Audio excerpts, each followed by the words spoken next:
All right, here we go. And we're live. Hello again, everybody. Welcome back to the Rinkcast. My name is Andy Campbell. Welcoming you back. I took a hiatus where Puck and Hostel was running the show. He's still back on it. We got a great show tonight where we will be talking about the trade deadline that ended at Monday afternoon. And the Hawks rolling that. The NHL's rolling that. We're going to do the Blackhawks. We're going to do the Kraken. We got a lot for you this evening. Before we get going, a little shout out to our sponsor, puckhockey.com, in all caps, puckhcky.com. Use discount code The Rink, also in all caps. You can see it. Everyone's showing their gear right now. Hey, 10% off. Use the discount code. Wow. Slayer till death. That's $100 gets you a free T-shirt. Go ahead, spend $100. You get a free T-shirt. You can get the Slayer one that Gate is showing right now, and this Hossa hat. And the Hossa hat. Yeah, I want that. That's the hat I want. Sean, I got the other one. I got the other one that's the 8 + 1 = Hossa. I do not have that one. I only have the Rink hat. So with me tonight is Eric Andrews. Hello, Eric. Hello. How are you? Ray Napientek. Welcome back. Good to see you, buddy. How's it going? Good to be seen. Awesome. You ready, Ray? Drunk enough? Yeah, feeling no pain, Jimmy. Sound bites, here they come. Regular suspect, the Bard. Hey, Bardo. How are you, buddy? What's happening? What's going on? We've got Sean Fitzgerald wearing a hat that is getting sawed off by the fan as we speak. And that hat is, what do we got, Shawnee? It is Star Wars A New Hope, the 40th anniversary edition, because I have new hope after the trade deadline. Ah, that's smart. That's smart. And then we've got Jeff Osborn, the gatekeeper, co-founder of the Rink. It's Mr. Osborn. I'm good. I am good. Welcome Glad to be back. Awesome. We had so much fun last time that we had to do the combination podcast again this week. So yeah, we like it. That's good. Well, we got tons to talk about tonight. First of all, Kyle Davidson, general manager, new GM Kyle Davidson, committing to the rebuild. First move was to trade Brandon Hagel, fan favorite 23-year-old Brandon Hagel, 20-plus goal scorer this year, Brandon Hagel, cost-controlled Brandon Hagel. 2 more years. Hey, Cap. How's it going? Yeah. Hi, Cartman. At 1.5 million over the next 2 years. A lot of Blackhawks fans are very, very sad about this move. But we're going to break that down. In return for Brandon Hagel, the Blackhawks get a first-round pick in 2023, a first-round pick in 2024. Our man Boris Tkachuk, which we just talked about, is pronounced Tkachuk, but spelled Katchouk, not like Keith Tkachuk or his sons in the NHL.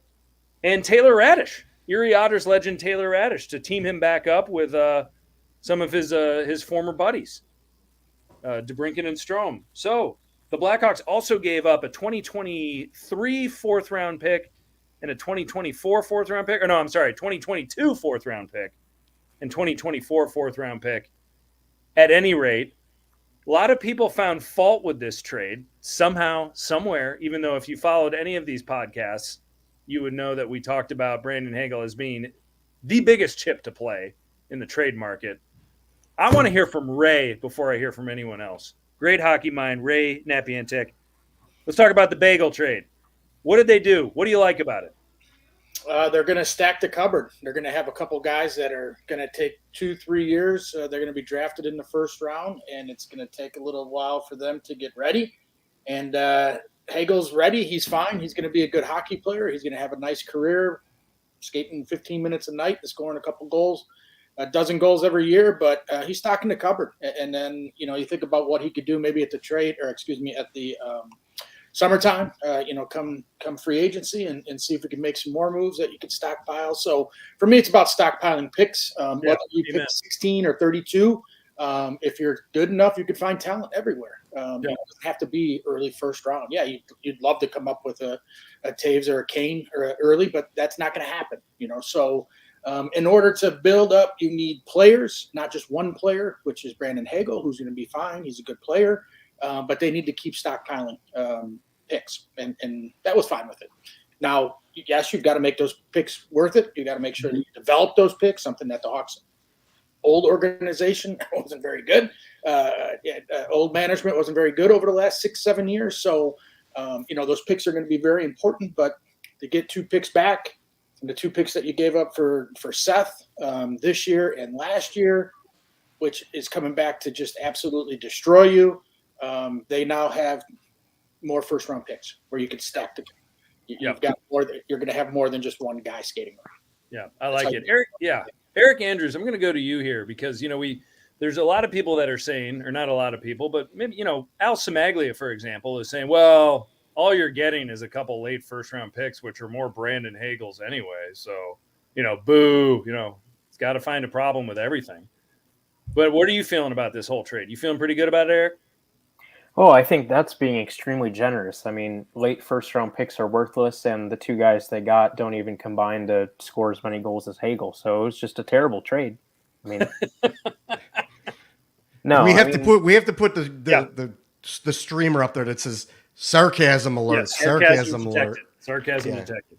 Yeah, I mean, as we've been saying for I don't even know how long. The name of the game this weekend was asset maximization. And if you can honestly look somebody in the eye and say that that is not what this deal was, you clearly do not know a darn thing about hockey or about how to maximize assets. So, like you guys were saying earlier, Brandon Hagel, is a very good player. He's a solid player. He will have a very successful career, I'm sure. But you have to look at it in the big context on a quality team.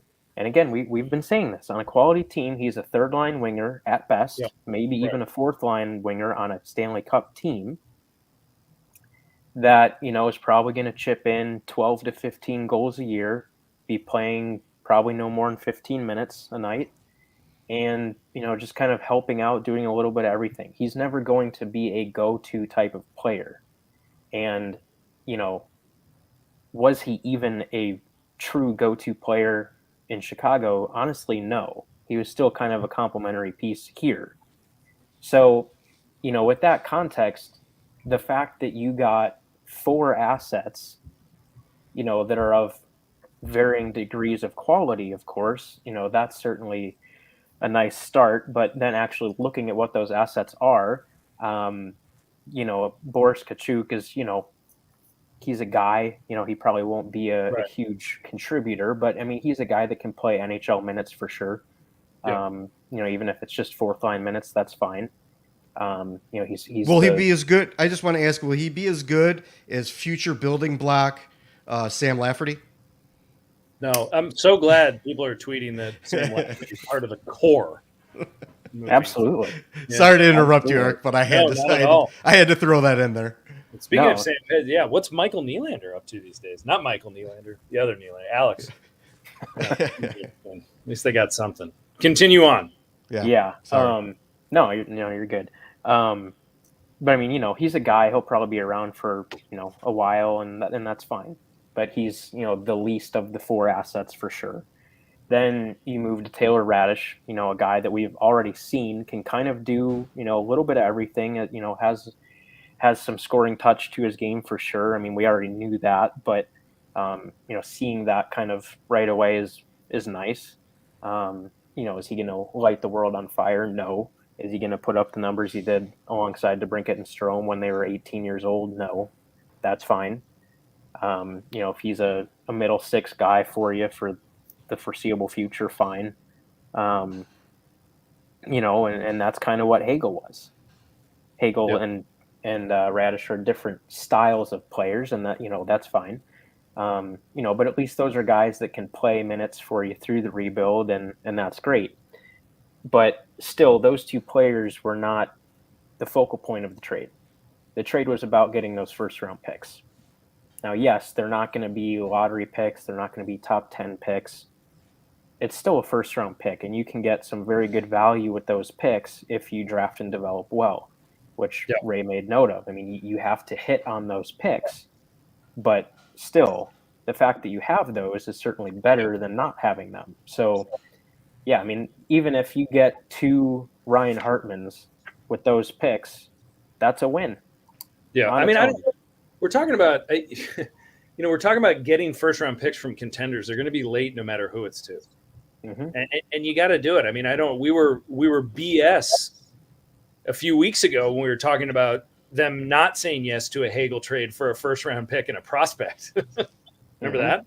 Mm-hmm. And now look at this. Bardo, are we missing anything in this? Should Chicago fans be criminally disappointed? I think I'm going to look at it from the standpoint of the NHL draft. I mean, the first-round picks are flat out, gold in their assets.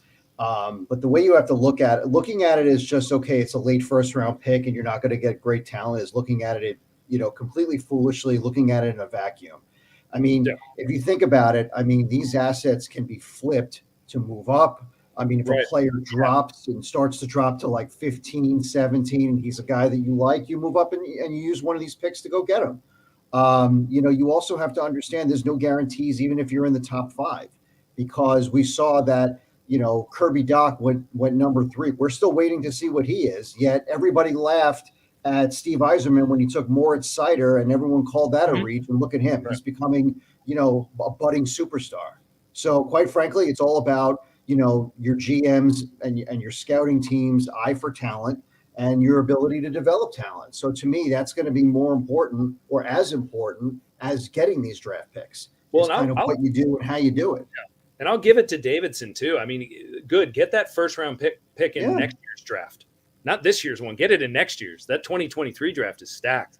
Yeah, and the other thing also that I'll add on to that is, 2024 is a long time away, and the Lightning are going to be 2 years older. Especially guys like Stamkos. We don't know how they're going to be that year. We're assuming that they're going to be contenders, and odds are, I mean, betting, you're probably going to say, yeah, they'll probably still be hanging around the playoffs, but maybe they just get all hurt and there's a bad year, and all of a sudden that becomes a lottery pick. You just don't know. So right now, I mean, they're not going to be good anytime soon. You got to get these assets when you can, especially when you're flipping a guy who, by the way, who we're saying, as Eric said, who is a third line player on a good team. Yeah. What did he play opening night in Tampa Bay? The third line. Yeah. Shawnee, are we missing anything here with Hagues? He's shooting 23% this season or something like that.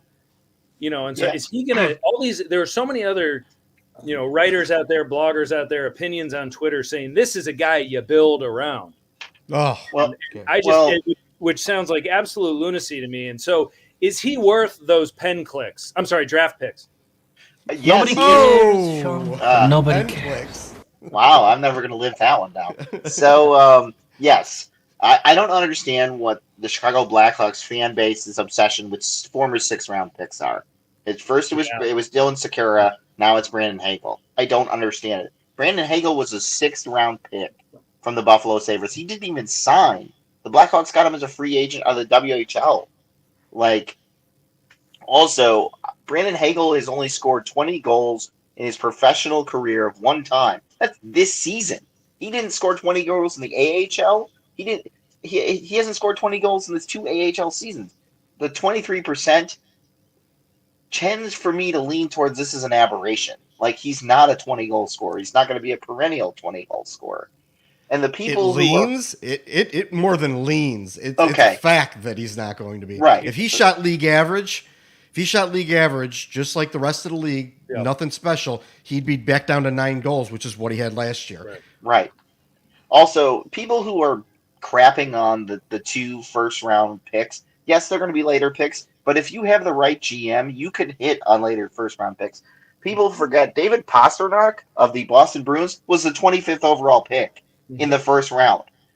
I went on Twitter and listed off several other first-round picks. Jake Ottinger was the 26th overall pick. Henrik Yukihara was the 29th overall pick.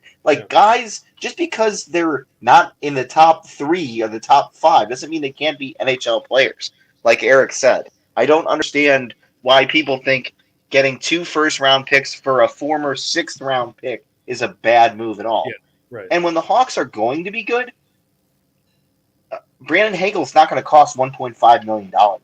Brandon Hagel's probably going to get $3 million next year, maybe even more than that. That's the reason why Tampa Bay pounced on him now, because they knew they could fit him under their salary cap for the next 2 years. And they're in the win now mode. So you weren't going to get back a top 10 pick. He's not going to Arizona or somebody like that because they don't need a player like that, nor do they want one because they probably can draft and develop one. Not maybe Arizona, but no, they need to move actually. Yeah. So I think the irrational hate of this deal is just it's people who aren't. It's educate yourself. Like, look at draft picks. Look at who's been drafted where, and it all depends on who's pulling the trigger. I've said that a couple times before. If Steve Yzerman got these picks, nobody would be pooing this at all. It's just we don't know what Kyle Davidson's going to do with these picks, and unfortunately, we have fatigue with what Stan Bowman did. Stan Bowman drafted players, didn't develop them, and then shipped them out of town. So I know we're 4 days after this trade, but Gate, give me a letter grade on this trade for KD for Kyle Davidson. I would say, as of right now, it wasn't a perfect trade, but it's definitely up there. I would say I would personally give it an A minus. Yeah, it's in the A range for me. Yeah. I don't know, Ray. What do you think? A range trade?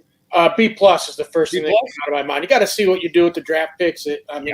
Just right now, I would have liked to have seen maybe somebody could come back and play big minutes right away with two first-round draft picks, but that's just – it's an 89.4, and I'm not rounding up.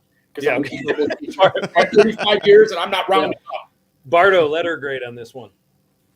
I would say A minus on the execution, incomplete on what the end result is, because we just don't know. We're at the midterm here, not even at the midterm grade wise in our grade books here. Eric, what do you say? A range? Yep, I would agree with what Bard just said. Why it's not higher for me, I mean, kind of like what Ray said a little bit there, and also hearing about the potential deal that they could have gotten done with the Maple Leafs if Kyle Dubas wasn't a moron, but because you would have probably gotten at least one first-round pick there, probably a second. Don't leak that to the media. I'll tell Kevin Weeks about it. Don't leak that to the media. That was a weird.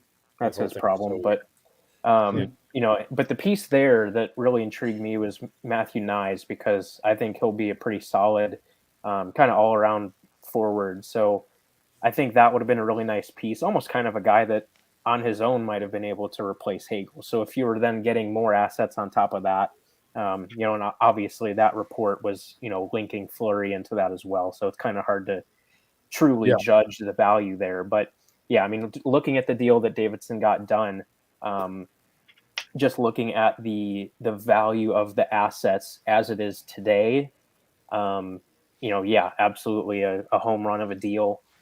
As we've said, he has to now execute on those draft picks in order to actually live up to that, the quality of the return. But just looking at the value of the assets today, it's definitely in the A range for sure. Yeah. And hey, Hawks fans, if you see Brandon Hagel lift the cup in June, you need to be okay with that. Fine. He wasn't lifting it here. No, he wasn't going Not to do with it. that attitude.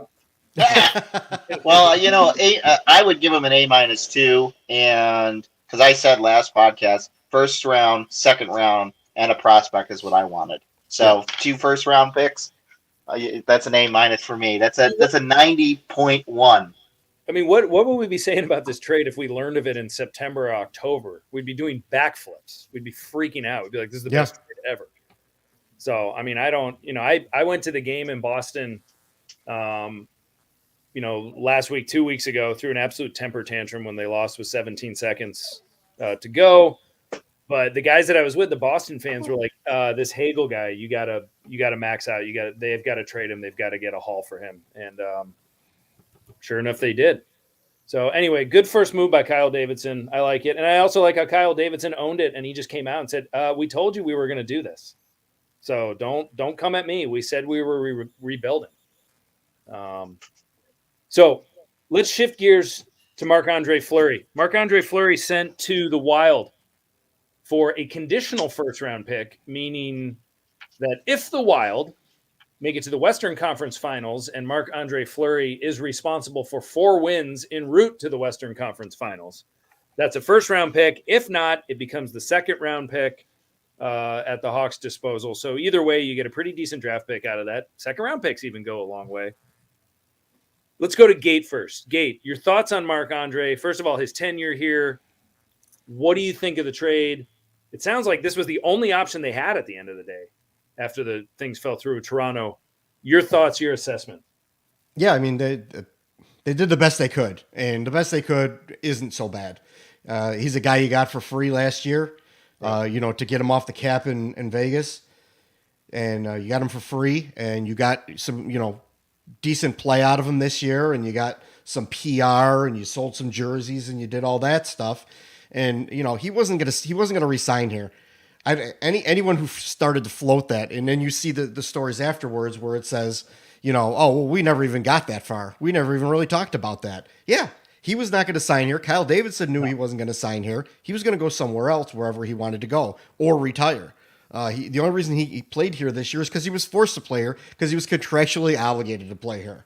And if he wanted to continue to play hockey, he had to do it in Chicago. That's just the facts of everything that happened here. So for you, at the end of the day, to take this guy that you got for free, turn him around, and possibly get a first-round draft pick, and I should say, all of us on the panel, we should be big Minnesota Wild fans for the rest of the season. We want to root for them to win and make it that far, so that ends up in the first round. So they're recouping these picks, like Ray said, that they lost in the Jones trade and stuff. Yeah, boy, I tell you, Kelly McCrimmon, GM of Las Vegas, isn't looking so hot these days. No, well, he was looking hot before, and then lately it's really gotten a little bit hairy. They're getting a little in over their skis, I think. Yeah, I think so, and I do think they traded the wrong goalie. It worked out for Chicago, but they obviously got that deal with Minnesota, and that's great stuff. Marc-Andre Fleury, talk to me, Ray. Marc-Andre Fleury was lights out when he was here in Chicago. Could they have gotten any more than this, or do you think that they got, an adequate trade out of this? It sounded like there's a little bit of a game of chicken there with KD and with Bill Guerin trying to figure out. No one wanted to part with that first. Mm-hmm. What do you think? When he came over, when he came over, my first thought was fantastic. We're getting a first or second round pick back for the Seth or miscue. And then I think they wanted to do right by Marc-Andre Fleury, not just, they wanted to stick to, their word a little bit, but listen, Mark, we'll meet you halfway, type of deal. And when Minnesota came around, Minnesota says, hey, we'll give you a second. He gets far enough and wins enough games, we'll give you that first. And you're recouping for it. So, Marc-Andre Fleury, the only reason he would have ever been on this roster would be to get a pick back. It wasn't to win the Stanley Cup this year. It wasn't to sign a 38-year-old next July. It was to get a hey, we're going to let you got somewhere to play for half a season, and then you pick which Stanley Cup contender you want to go to, which is exactly what happened. And I think with the market, with kind of what they wanted to do with Fleury, a couple, stick to their word and stuff like that. We're not going to just dump you to dump you. I think they got a decent haul back. I would agree. Bardo, you agree with that? Do you think they got a decent amount back? And do you think that Marc-Andre Fleury can get the Minnesota Wild? The Minnesota Wild actually did pretty well at the trade deadline. They picked up a lot of extra parts. Can Marc-Andre Fleury, can they get to the Western Conference Finals? Can we see gold at the end of the rainbow here? I think it depends on matchups, but certainly, when you have Fleury in goal, it's certainly possible, and we know that they have a good system in front of him, and they've got some offense and all that. So I think it's possible. But look, the worst case scenario, they don't make the playoffs, and it's still a top 50 pick, which to me I think is pretty good. But look, I was going to say Kyle's hands were tied a little bit because Fleury didn't have to waive his no trade clause, number one, and he was going to be very selective of where he wanted to go. And so it's like he didn't really want to cross the border to go to Canada. So it's like, where in the continental US is he going to be able to go to? That's a contender, and really, and also stay close by to his family that he moved to Chicago. And so Minnesota is the closest place, really is. There's no other options. The Blues didn't need a goaltender.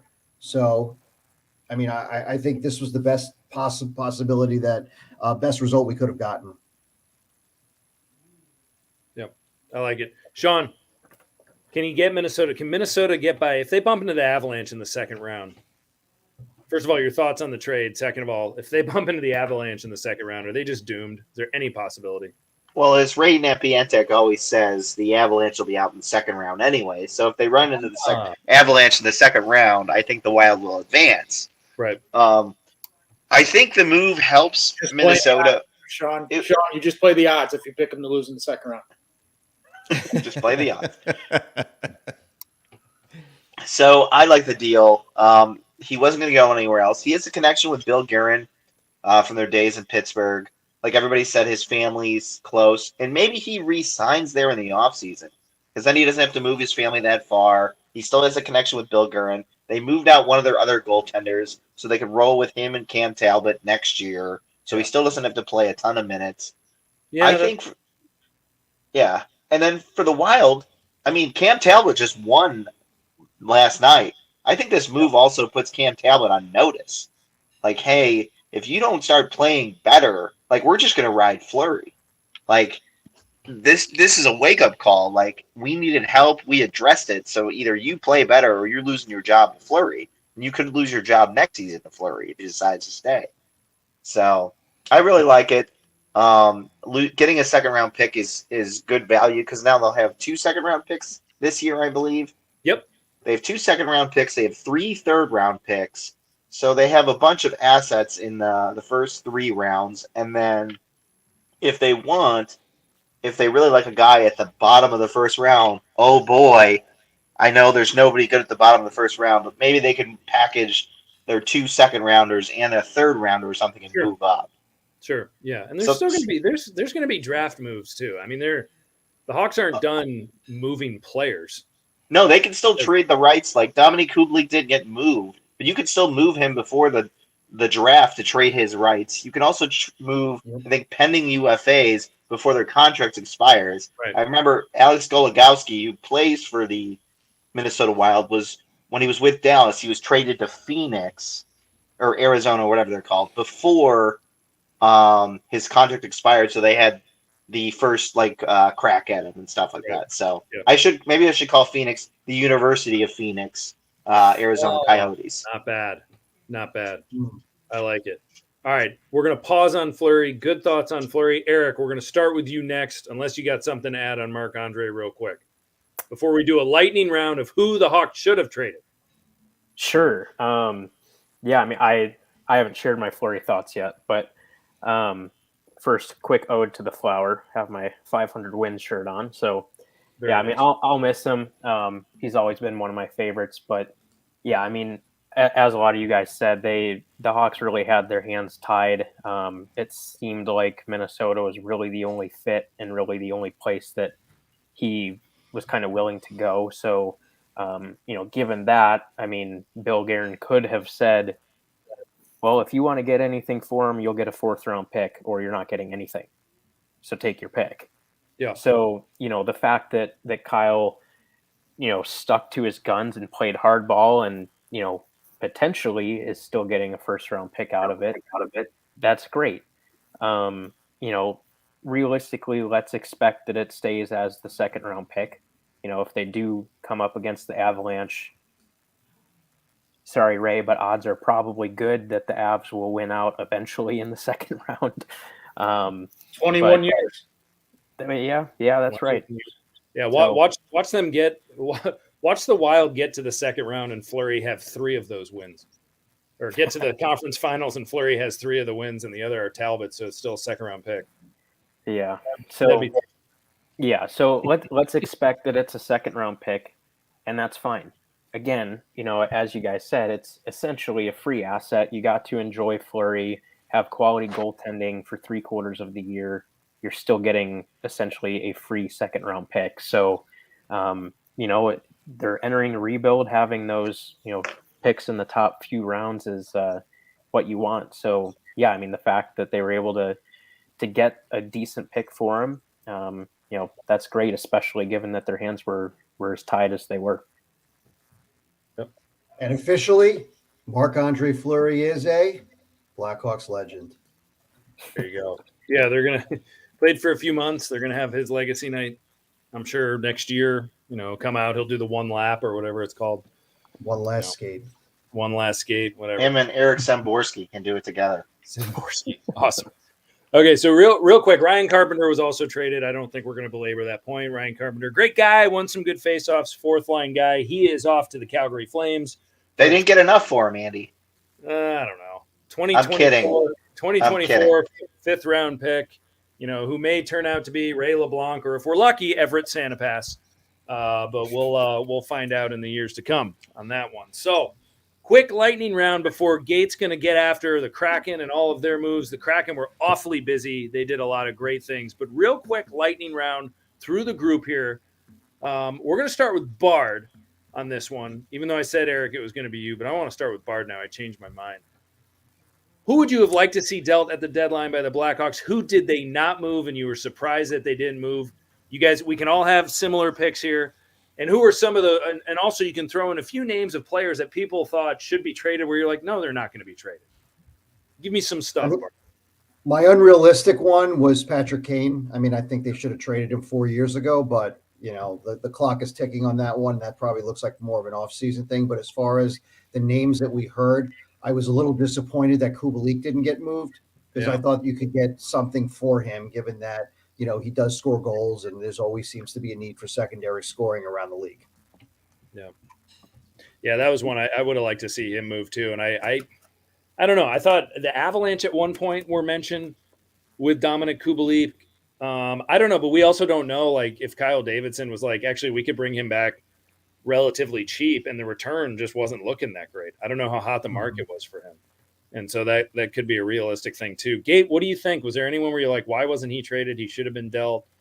What players you like to see on the go? Really, the players that were dealt are guys that I kind of expected to be dealt. I thought Marc-Andre Fleury was a must deal because you got him for free. You got to get something for him. And ironically enough, Brandon Hagel was a guy you got for free. You got to get something for him kind of thing. And they got a lot for Brandon Hagel. And Ryan Carpenter too. That is just, someone coming looking stiffing for Ryan Carpenter. I don't think, there was a hot market for Ryan Carpenter. No. I'm not surprised about any of the other big names not going. They kind of made a big to-do on it online about, whether any of those people were, like Seth Jones or Taves or Kane were going to be traded. But they were going to be traded at the trade deadline probably. That's kind of like Barlow said, it's like an off-season move. But the thing about that too, is it opens up the market. There's only so many teams at the deadline that are buying players like that. Yeah. And when you get into the offseason, a Buffalo who was not a good team, who was not going to be buying at the trade deadline, might want to then, go out there and trade for a Patrick Kane. And you get a high first draft pick out of it kind of thing. So you don't want Taves and Kane and, those big names probably to go at the deadline because the market is so narrow, and people will walk away because they'll just be like, well, we're a good team anyway. You're going to ask for, you want to have all this, you want to get traded for all this stuff. We don't need a Patrick Kane. It would be nice to have him, but we don't need him. And they walk. But, maybe Buffalo really wants him because he lived there, and grew up there. And you could get their early first-round draft pick and, a couple of high draft picks maybe possibly that they had in the last couple of years, Yeah, so. I agree, though. I think with Kaner, you can't, make an impulse trade deadline decision on him without, that might be a summertime move where he and KD sit down and he says, hey, Patrick, what do you want to do? I'm very serious about rebuilding. Do you want to stick around? Do you want to move? Whatever. But I agree with you. The guys that had to go, as you mentioned, Gate, the two guys that they got for free, Fleury and Hagel, those had to happen. The two players that you could get the biggest returns on without selling the farm. I thought that was a pretty good stuff. Ray, what say you? Is there anyone you were saying, I kind of wish he was moved? I thought Kubalik was going to be moved. I didn't think there'd be a huge Dahan. I know that was a name everybody wanted to throw out. He's injured. I just don't know what you would trade for him. If I was another general manager, what am I giving up for Kelvin Dahan? Stuff Not like a whole lot. Yeah. So and then it's do I have somebody already like him in my system that is healthy? So I just didn't see it. I thought Kubalik, Kane, Jones, that's all going to be in the offseason, like Gates said. But I thought Kubalik was going to be on the go. Maybe a Gustafson for maybe an out-of-town stupid, where maybe you got a third or a fourth or something like that. But they already did the out of town stupid, and he did the tour through about 4 different teams before he ended back up in Chicago. Exactly. So I didn't really think that Kyle missed anything except maybe Kubalik, where if somebody was looking for that third liner that could score, maybe if you got hot playing against with a center that could get him the puck a little bit more. But for me, I don't think they really missed too much right now.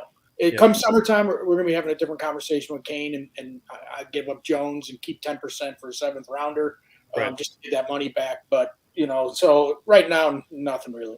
On the DeHaan thing, real quickly, I think the logic there is that a lot of teams wanted the Hawks to retain salary, and I think there's a limit to how many salary slots you can retain. Yeah, it's so because they did retain on Marc-Andre. Yeah, right. So they had one more, and I don't think they wanted to use that chip because they may need to use it over the summer. With someone like Kane and Taves. So it was actually a smart move to not make that move. Yeah. Unless you were completely dumping it, which no one was taking that, even the remainder of his cap hit. But well, they're also retaining Oli Mata's salary, part of Oli Mata still. Yeah, they are. Yeah, okay. Still are. Jeez, that's Stan. Well, I mean, the Marc-Andre one that opens up this summer when his contract expires. That ends. I guess the only thing I think about, with DeHaan is he is a UFA this summer, so he might just walk out the door, and that's fine. That's fine. You could also bring him back for $1 million too, just to babysit some of the young kids. I mean, mentor some of the kids. Yeah. Well, because you're going to have people to ice. You're going to have to ice the lineup. This is going to be like the early 2000s. You're going to have to get guys to come here to play hockey. Whether they're going to be bad, they're going to be bad, but you're going to have guys here that will play. You can't just throw a bunch of kids out there. You tried that already. That's not the way you want to go. You don't want that quote unquote losing culture by just throwing a bunch of kids out there and letting them get their brains beat in every single night. Well, let me correct you. That's not what Stan wanted. That's what everybody else wanted. Right. Yeah. Shawnee, anyone else you thought should have been traded? Maybe guys that we didn't bring up. I think the 2 names that a lot of people bring up over Twitter, which drives me crazy, are Kirby Dach and Dylan Strome, and I have my own comments on that. But Sean, what say you about some of the other cats that we haven't brought up yet? Yeah, maybe a Henrik Borgstrom could have been moved. That's about the only other name that I thought maybe they could move on from, unless somebody was looking for if Arizona was looking for a Philip Kurashev type deal, if the Hawks didn't see enough for him. I know Arizona traded their 2nd round pick for the rights to Jack McBain, so they were clearly looking for assets. But other than that, I think maybe I'm of a different opinion on DeHaan. I think maybe that Davidson overplayed his hand with DeHaan. I think he asked for too much. I think he probably could have got rid of him for a 5th or 6th round pick, and he was holding out for a 3rd or 4th, is what my thought process on that. So I think he maybe just overplayed his hand with DeHaan. Strome, like we've said, I know begrudgingly you've said a couple times, Andy, I don't think he was going to be moved just because you need NHL players. Alex DeBrincat likes playing with him.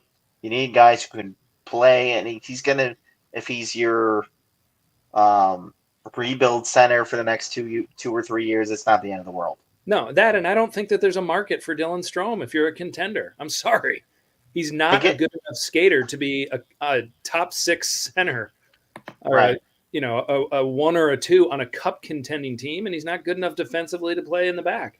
So there's no market for Dylan Strome. All of you folks out there that are saying sell high on Strome, no one's asking about him. The same reason no one's asking about Kirby Dach. Some people are like, oh, get what you can for Dach now, before he really goes down south. There was not a scout in the stands that is watching Kirby Dach looking for an upgrade going, get that guy. And why would you? I'm sorry, but why would you want to give up on the 3rd overall pick? That's more Stan Bowman-esque move if you're going to trade Doc. That's like when he traded Nick Schmaltz and stuff like that. Like Kirby Doc, you did him no favors. You didn't develop him right, and you've got to figure out how to develop him going forward. And they didn't have a developmental plan for anyone. So I don't blame Kirby Doc for how poorly he's kind of transitioned lately. Yeah. I think it's on the organization. Yeah. And so giving him up, I think you give up on him too early if you would have traded him. Are the same people screaming that you can't have bottom first-round draft picks the same ones screaming you got to get rid of Doc because he was number 3 overall? Yes. Yeah. They are exactly the same people. All I stand, you threw him in the lineup and said, here's an 18, 19-year-old kid who's not ready. He's done that coming off of wrist surgery. Yeah. Right. That Venn diagram, that fits perfectly. Got to have that number 3 overall pick so in 4 years we could get rid of him for a 3rd rounder. Eric, is there anyone else? I mean, there are some people, you heard some people throwing out on Twitter that Jake McCabe was being shopped at one point. Riley Stillman, maybe cheap labor that could have been traded somewhere. I don't know. Garbage. Anyone else we're leaving out on this winning roster that the Hawks have right now as Sean's internet just fell apart. The hamster fell asleep. Sorry. Is that boring tonight? Nobody cares, Sean. Nobody cares, Sean. Nobody cares. Sorry. In difference to all the other gerbils and varmint out there, if we're that boring, we're sorry we're putting you to bed. Eric, anything else we're leaving out on these guys? No, I mean, hearing McCabe and Stillman, I mean, I never thought there was a chance that those guys would move. Touching on Strome and Doc, those aren't guys that you move at the deadline just because that's not the type of player that contending teams are looking for, like you guys were saying. I'm surprised that DeHaan was not dealt, regardless of what the return is. I mean, if it's getting up to be, 2:30 Eastern and someone offers you a 5th round pick, you got to take it. Like you just do.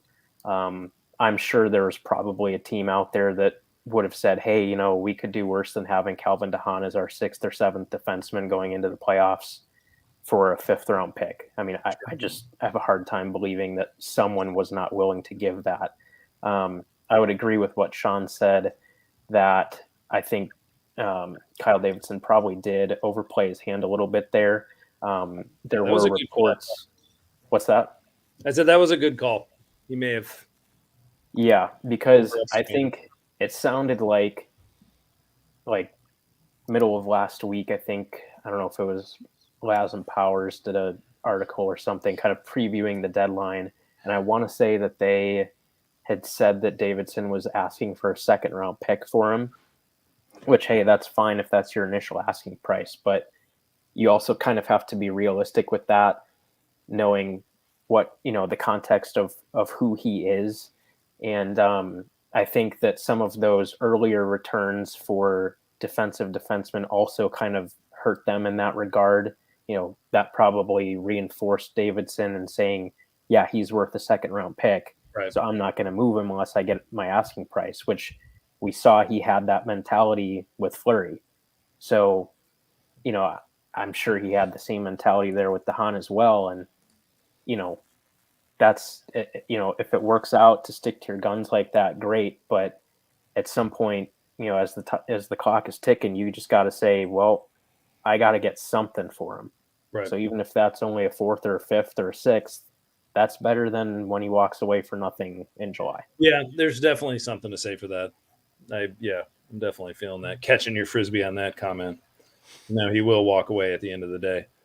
All right. Well, good breakdown on the Hawks.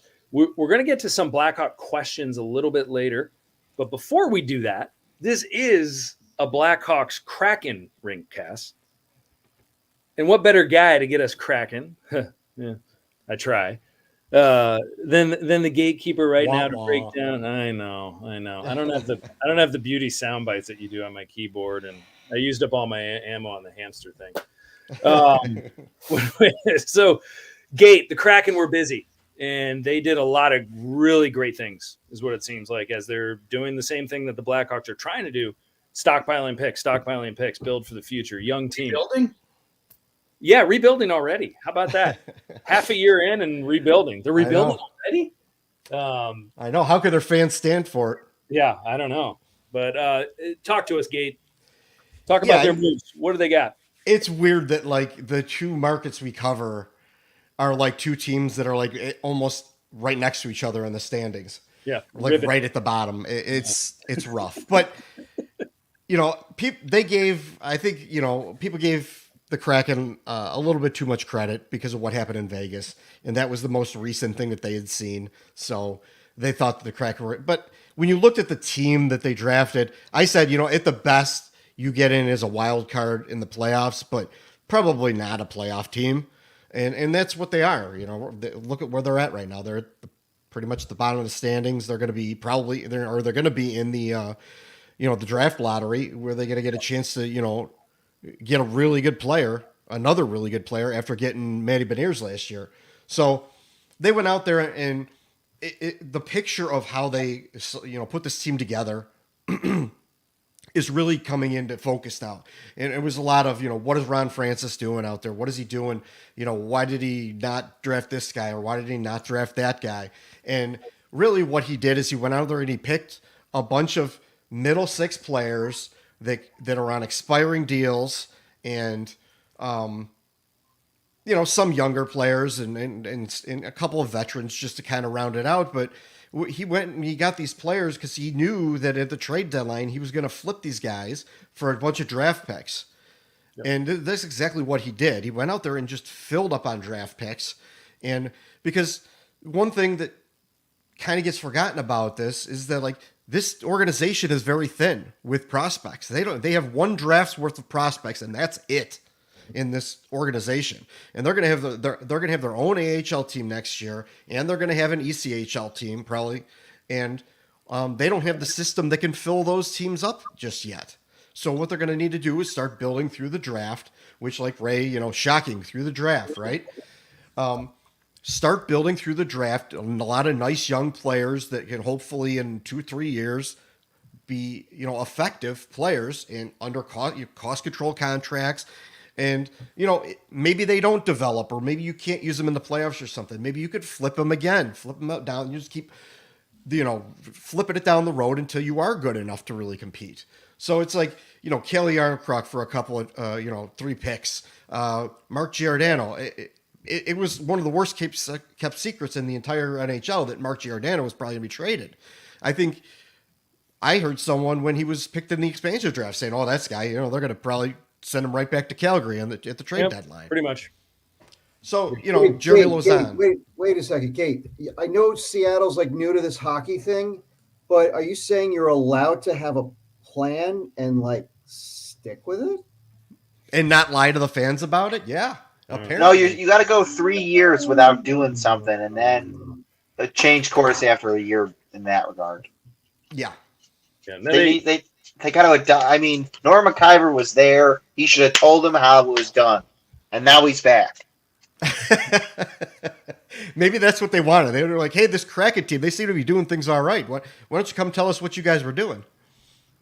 So they get he's like 2 second like rounds for 2 second round picks for Giordano, right? With and they sent Blackwell too and retained half of Giordano's salary. And they got a 24 third round pick too. And you got a 24 third rounder too. So you happy with that return? I think that's pretty good stuff. Actually. Oh yeah. I mean, there was talk and there was some speculation that like Travis Dermott would come back and Peter Mrazek would come back at a deal or something like that.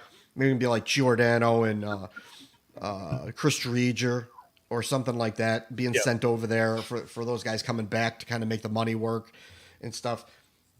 I would rather have the draft picks, to be honest with you. Do I want Peter Mrazek? No. Am I fine with Chris Drieger and nobody wanted Peter Mrazek. He cleared waivers. Well, yeah, exactly. But that's Mallory. Grubauer, I'm okay with him. If he has a good team in front of him, he's as he showed with the Avs, he could do all right. But this year he just didn't. They got terrible goaltending. They may have been on the fringe of the playoffs if their goaltending was just around league average. That's all they really needed to do. But they're last in the league in save percent, in 5-on-5 save percentage. And that's not going to win you anything. That's not going to get you into the playoffs ever. You don't do well in those Yeah. situations. That's for sure. Low scoring teams can still make the playoffs if you have good goaltending, but it doesn't matter how many goals you think you can score. When you have bad goaltending, you're not going through the playoffs. So. Yeah. Yeah, and I like, the trading of Johansson, smart. I mean, to the Capitals, Johansson was a pretty good rental with the Bruins when they tried to make that cup run in 2019. Mm-hmm. So, they did all the right things. I think, Jeremy Lauzon will play a pretty decent role with the Preds, and they got a second round pick for him too. So, he's garbage. He's brutal. He's brutal. He's the Riley Stillman of maybe they'll actually play Hayden Fleury now. Yeah, no kidding. I thought that was the guy.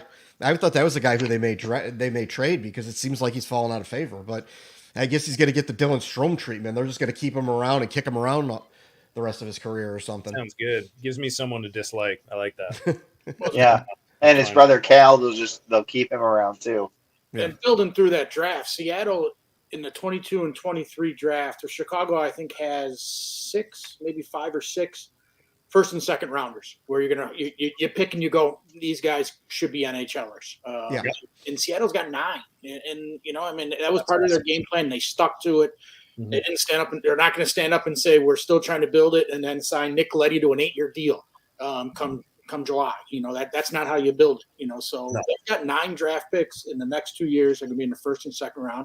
Hawks have 6. That's how you're going to build an organization. Yeah, right, for sure. And the other thing too, I was going to say, and now Vegas is hurting. Vegas is hurting for depth. So Vegas is and like when they built this team, it was like there were so many questions about there were players that they could have went out there, like they could have literally had Carey Price, they could have had Vladimir Tarasenko, they could have had these guys that were big names like Vegas did when they went out and got Fleury, these big names to drive the franchise, but they didn't do that. They didn't want to get stuck with these terrible contracts and be underwater on bad contracts with a bad team, and you're getting yourself into cap trouble right out of the chute. So they resisted that. They took their plan, and now he's executing his plan, and it's becoming a little more clear to everybody now. So that's good to see. That's promising, Good stuff. Sign an old defenseman to 8 years and grab a 37-year-old goalie. The only way I know how to reach that's how come on. Yeah. That's how you do it. And trade away your first round pick. And you pick up a third center from the Stanley Cup winning team with a neck issue. Yeah, for $5 million a hit. Yeah. It's great. Neck and back. Let's not forget his back. He's around for 2 more years at $5 million. Wow. Yeah. Yikes. We're good. So good job. Good job by the Kraken. Ronnie Francis. Yeah. It's not going to be quick, but the fans seem to be still on board, and they're being fairly understandable about it. I think a lot of them wanted to be able to go in there and have a team that wins so they could be the next Vegas Golden Knights, but it was never really going to be that. And I just hope that they just hang in there and they're realistic about it. And if they continue to be realistic about it in 3 or 4 years, when the Blackhawks are probably, going to be reaching at least, the apex of their rebuild, hopefully, so will the Kraken. But the Kraken will have done it, right from the get-go, when Blackhawks are now trying to fix the things that, Stan Bowman just completely screwed up in the last 5-6 years. When all the gold stopped showing up in his pan when he was out there, then, and he really had to do his job, and it showed, all the deficiencies that he had. Yeah. So I think Vegas is like 2 years away from being like really bad. And you know what? This Eichel thing is not working out for them yet. Now I say yet because it still could, but. Well, I mean, to me, Jack Eichel is a talented, skilled player, but he's James Harden. He's got an attitude problem. He's not a leader. No. I mean, he's a guy that, he's going to put up points, but that's about it. No, I mean, where there's smoke, there's fire, and no one's ever accused Jack Eichel of being a great teammate. Exactly. I'll go ahead and throw that out there. And they did trade the wrong goalie, in my opinion. And I agree. Chicago did not do well by Robin Leonard, but then the other Vegas goalie that came their way, they did well by and got a pretty nice return there. So let me bring this up, and this is a good time because you said the do good by Fleury thing. And I mean, between the do good by Fleury thing and the Calvin DeHaan trade, to me, this smells of a huge PR thing. I think the DeHaan thing was kind of a media-driven market. Maybe I don't think a lot of people really wanted a Calvin DeHaan that much, but the market or the media kind of blew that up. Like, hey, Calvin DeHaan, take this Calvin DeHaan, he's really good or something like, you know what I mean? To me, it stinks of the market being driven by the media more than the actual teams and GMs. But the other thing too is the Fleury thing, the do good by Fleury thing. To me, that stinks of a Danny Wirtz PR thing. We're gonna do good by Marc-Andre Fleury. We're these nice guys. Alan Walsh is going to go out there and he's going to put a tweet out there that say we did really good and we were not bad guys, and we're not going to put a picture up on the internet with a knife in Marc-Andre Fleury's back because the Blackhawks did good. They're good little boys. Pat them on the head kind of thing. I mean, call me a conspiracy theorist, but that's kind of what, these two things smell of to me. Well, they would have, the Blackhawks, whether they traded Marc-Andre Fleury or not, that would have been the PR announcement from the team was, he didn't want to go. That's why we didn't trade him, and then, the PR function is, we moved him to Minnesota because his kids can stay in school, 1 hour flight if he ever wants to come back and see everyone. So they were going to spin. I agree with you, Gate. They were going to spin it as they're winning and they're doing right by him no matter what the outcome was. Well, and they kind of have to do that now because they're going to stink and they're going to need guys to come there. They're going to need guys to come there.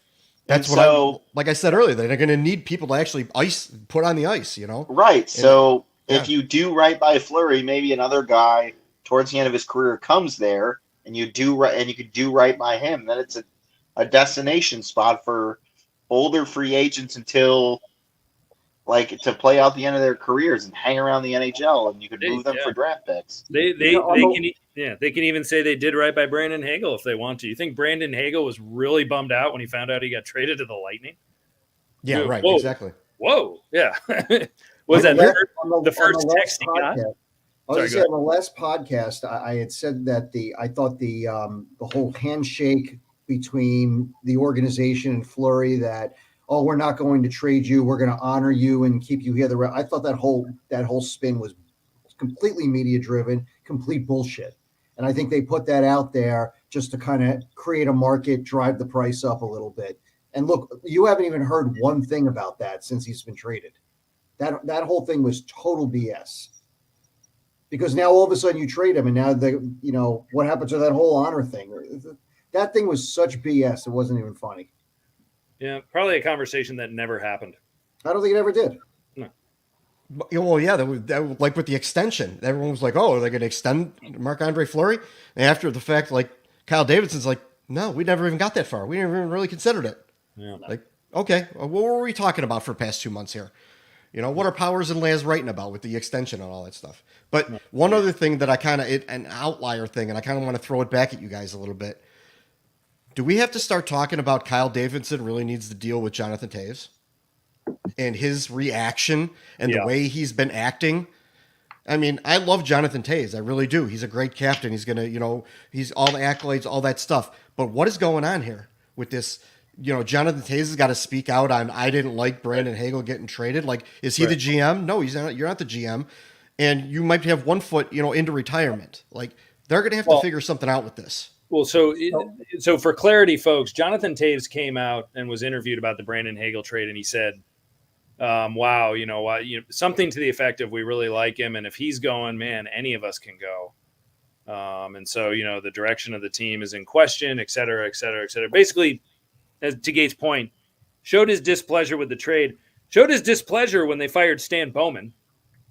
Yep. And now is showing displeasure. Yeah, that's a great point. Yep. And now is showing displeasure with the new GM who's doing the right things, who's made it very public that we're rebuilding. And he's probably told Toews at some point we're rebuilding. He has definitely told everyone that they're rebuilding. So here's the cadence of what's going to happen. The cadence is going to be that they're going to have a conversation to clear the air. And basically the conversation that we're not going to hear is that we'll figure out your situation in the offseason, and then he'll be either retired or he'll get traded. You watch. That's what's going to happen. Who'd want him? Well, that's the point. I don't know if anybody's going to want him, or that's where the salary retention comes in. But you're right. Yeah, but I mean, what are you going to eat? $8 million of his salary? Right. That's So it's rather. I'm in agreement. I wouldn't want to touch him given all his injury history, and No, quite frankly, I think he's going to retire. Yeah, I mean, even what was it? It was 2 or 3 weeks ago where Jonathan Taves came out and said, "I'm fighting my body like crazy, but in my mind, I still haven't played the best hockey of my career yet." And you kind of read that, and go, "Oh no, Yeah, that doesn't sound Yeah. good." Yeah. There's a lot of red flags here basically, that are not getting brought up through in the media and stuff just yet. Like, this is red flags. You got to deal with this. It's got to be taken care of. You got to figure out what your situation is like as soon as the last game is played. Yeah, I mean, he essentially just said that my body can't take it anymore, but I still think that I'm awesome, which I don't really. Oh man, So did Alex Nylander too. Oh jeez, He was awesome in his own mind. yeah. He's one that may end up just getting to the end of his contract and that's it. I mean, Yeah, he could. retire early. I mean, like you said, you send him somewhere and I got to retain 80% of his salary, or what am I getting back for him? I think you can only retain. You can't retain 80% of the salary. I think No, you can only retain 50%. 50. Yeah. Right. But that's what I'm saying. What We're being sarcastic. I think Ray's being a little bit facetious there. exactly? Okay. Sometimes I don't know if Ray's being serious or not. I don't even know you were there. No, I don't know. I don't know if anyone would be able to pay Jonathan Taves that's what I'm saying. Who 5.75 for 1 year at the style of play he is? Who's going to want that? right? Exactly. Only a team that needs to get to the floor. And then I get something in return if I'm retaining and Yeah. Well, And the other thing too is he's got a no movement clause. It's his choice. Yeah, so you can't send him to like a shitty team that has to get to the the cap floor because he owns all the rights to where he can go to. Yeah, I think Taves will retire at the end of this season or at the end of next season when his contract is up as a Blackhawk. And he'll bash everything on the way out of town, it seems like. That sounds like it. That's kind of the way that he's trending these days. It's disappointing because is he was so respected. Like during the Cup years, it seemed like we all respected the captain, and like in the last couple of years, it's like he's just gone bananas. Like he doesn't read the room. He doesn't understand. Like he must not understand the business of hockey, which is shocking to me because this is what has to happen. Right. This is where the team is. They stink. They need to rebuild. And whether you like it or not, that needs to happen. Otherwise, you're going to be a last place team for the remainder of your career, which is what ended up happening. Why couldn't he just be like, yeah, it's a drag. Good luck to Hags, but we understand where we're at, and that this exactly. That's it. That's it. No, but yeah, we like Marc-Andre Fleury, but hey, we understand where we want him to win. We get some assets in return that can hopefully help us in the future. Yeah, and there will be a day in the not so distant future where we go down the Jonathan Taves nostalgia tour, where we all sit here and talk about what he meant to the club, and he has meant so much. But his comments recently, and like you said, Gate, I think you said it really well. Just reading the room, like you should know that this is going to happen. Things like that. So before we part for the night, we want to address. We got a question written in. One was by Stash. Hi, Stash. How are you, Chris? Chris Demi out there, Stash. Yeah. Esquire on Twitter. When will Sean Goldstein run out of hats? I think the answer is never. Sean, do you want to comment on that at all, or should we just do a real? I think last count. So I have like 2 to 250 at my house, and then I have probably like another 100 to 200 in my parents' attic. Nobody cares. Sean. Nobody cares. Wait, you said you've got 100 to 200 in your parents' attic, and you've got 250 at your house. Okay, this is where yes, I have. This got really assured. Wow, 250.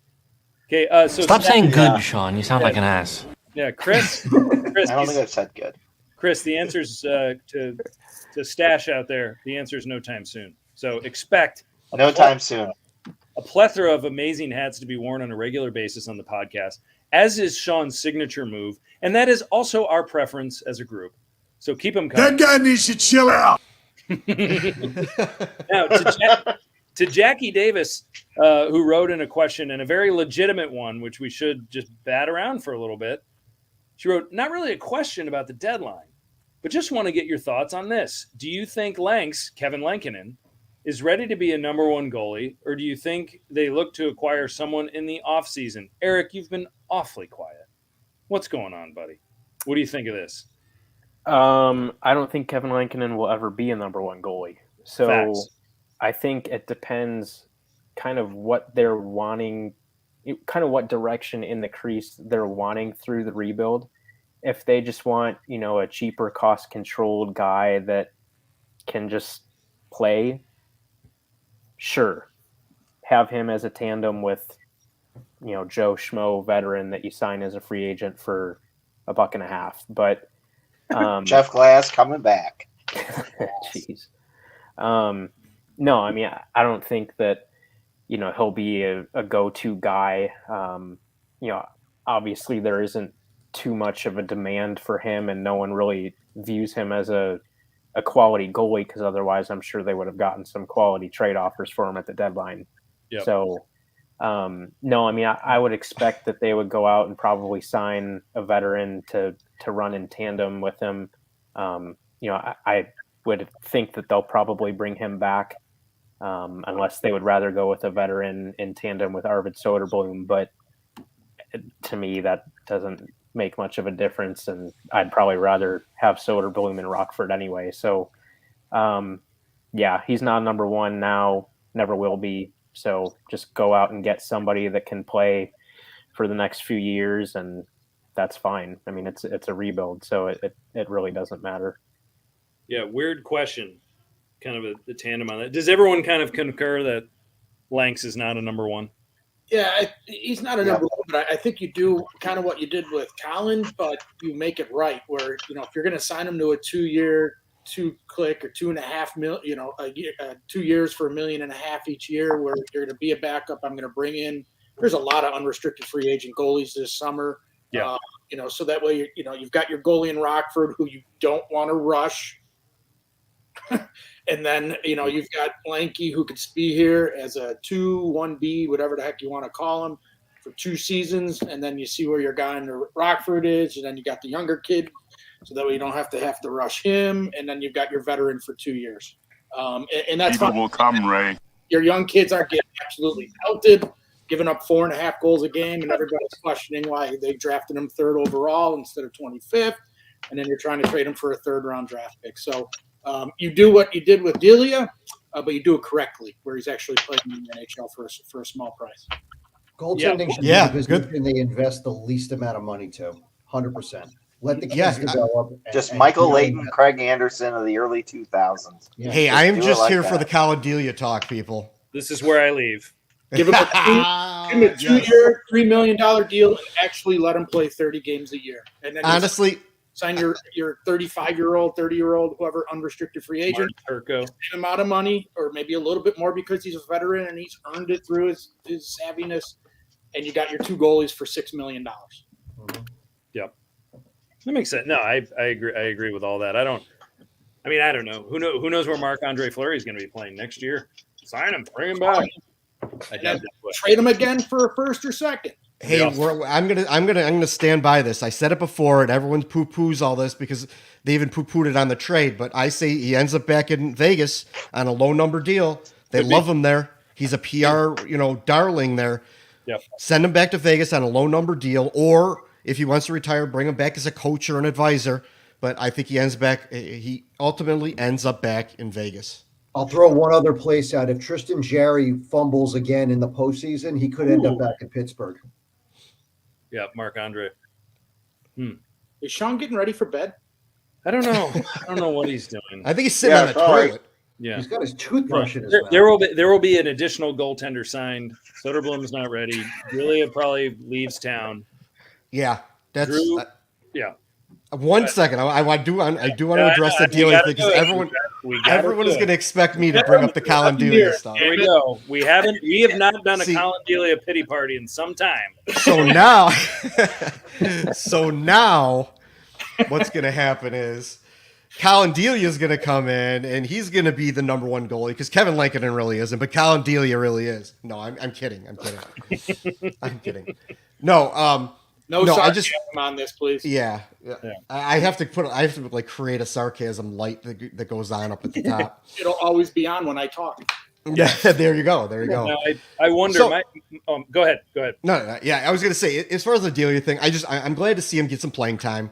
I want to see him, be able to showcase himself for, whatever team is out there looking, and that he moves on to another organization that gives him a chance to, play.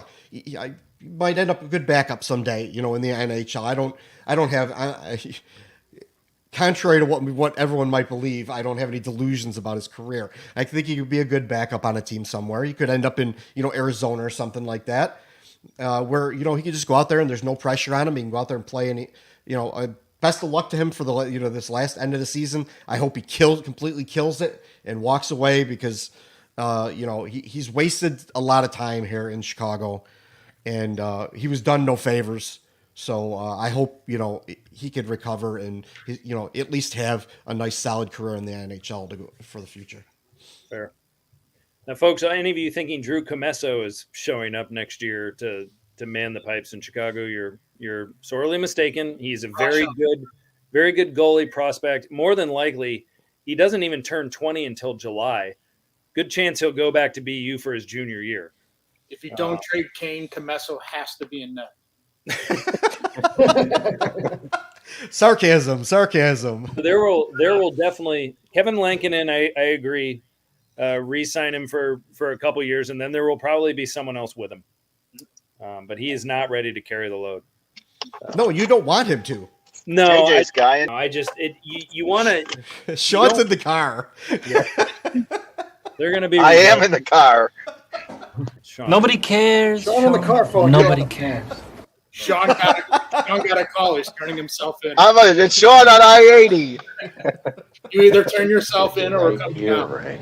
It's looking at me. Well, I think he can hear you, right? Jesus. I looked at the trap, Ray. What did you do, Ray? Anyway, any parting shots on the Blackhawks or the Kraken before we say see you later and ride off into the sunset here? I mean, I'm just gonna, like we said, I just wrap it up a little bit. We like what the Blackhawks did. We like what the Kraken did. Like, we're happy. We're not always as negative as everyone thinks we are. Listen, This is what we've wanted for years. We wanted this to start 3 years ago, and it never happened. And they dragged it out and wasted 3 prime years of some really good hockey players because of it. That's why we were mad. That's why we were angry. There's a reason to all this. It's not just we want to hate the Blackhawks. Nobody wants to hate the Blackhawks. But when they're doing bad things and they're playing bad hockey and making stupid moves, we're not going to be happy with that. And we're not just going to go along with the corporate line of, Stan knows what he's doing because he won 3 cups. Well, apparently he didn't. So, good on them. Good on Kyle for making this first trade deadline. Yeah. What it should have been years ago. And that's fine. That's one step. Do I think, do we know what Kyle's going to be? Do we know how good he's going to be? No, we don't. But this is a good start, and you got to start somewhere. And the same goes for the draft pick thing. The draft picks are what they are. And as long as they're not in the hands of Stan Bowman, there's promise. Yeah. So maybe with all the clearing out of people that they did, they've built, Mark Kelly got fired too for good reason. Yeah. Because they didn't draft or develop anyone good. He wasn't doing anything. But then they brought back Norm McIver. Well, yeah, that's another thing. I don't want to get into that. But as far as, at least there's hope. There's hope. There's different people making these picks. There's a different GM and there's a different, head of scouting kind of guy. So hopefully that means that they can turn this around and start making better picks. Yeah. That's promise. That's what you could do. Yeah, it's going to take some time, but they no longer seem like they're swimming upstream. This is good. This is progress. And Kyle Davidson, great start. Great start. Rooting for you. And if you are a Seattle Kraken fan, an early fan, look into your season ticket holder packages now while they're cheap. The team's going to be very good in 2-3 years. You will not regret that investment. Yeah, and take it from some people in Chicago. Like when they were good, look at the season ticket list. You know, the waiting list to get on the season ticket. You know, it's they get scooped up. And Seattle's a sports town, so you know when they're good, the fans are going to show up and they're going to want season tickets too. And you're going to be lucky you had them if you get nice ones. So awesome. Well, thank you, lads. Good stuff tonight. To our listeners out there, thank you very much for tuning in. On behalf of Sean Fitzgerald, now in his car, the Bard. Yep, on the road again. The gatekeeper. Nobody cares, Sean. Nobody cares. Yeah. Content director Eric Andrews and the undeniable Ray Napientek. Thank you, everyone, for joining us tonight. Take care. Ray, keep your proton pack on, and we will we'll catch you all at a later date. Thanks very much, folks.